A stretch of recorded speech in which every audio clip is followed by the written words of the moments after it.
Councilmember Buchanan, would you like to continue with your remarks? Now, I think I'm going to say something that's going to probably sound. I agree that what we do need to do is assure that we have a system in place that allows us to bridge the gaps. I mean, let's be honest here. We know why the audits fell behind. While it may not have been years and years in form of decades, we do know why they fell behind for a period of time.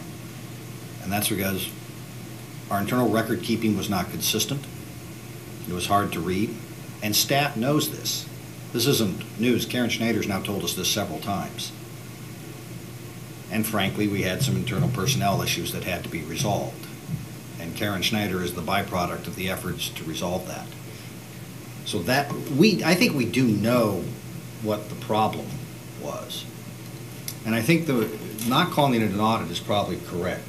I think the better way to do this is not to simply say, let's go back and revisit everything that Karen and company already know to have occurred, but I think to provide them the temporary help, whether it's in the form of the expertise level that Kurt's talking about, or whether it's just certain other types of expertise, proportioned to them, and give them the temporary help to help develop the programs and audits the programs and procedures they know to need to be in place, so that when that day comes, unfortunately, say that Karen isn't here anymore, the next person can actually know where to look and what to do and where to find things.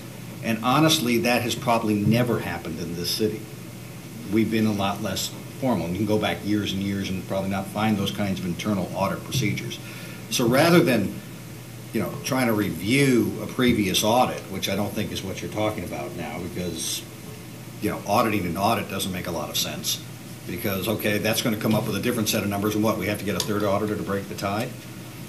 No, I think what we're talking about is getting help for our staff, because everybody should know that we praise Karen to the end, but it's her and Vanita who are dealing with the actual accounting aspects. There are other payroll help and things like that, but those are the two individuals.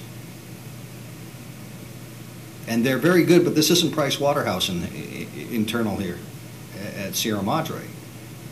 They need additional help to develop the programs and procedures. I think they know kind of what needs to be done. They need that outside help, and I think if we look at this in a positive way, to bring in the help they do need to develop these overall procedures and process and budget and allocate that money, that we will go a long way towards dealing with the issue that I think in some part occurred here, which is historically we've never always accounted for things always the same way, and we haven't had the best record keeping. And we relied too much on institutional knowledge of somebody who says, this is how we do it, rather than a set of procedures in place that helps the next person know it, even if they don't have the predecessor around anymore. I think that is absolutely an absolutely important expenditure. I think it is absolutely right to do that.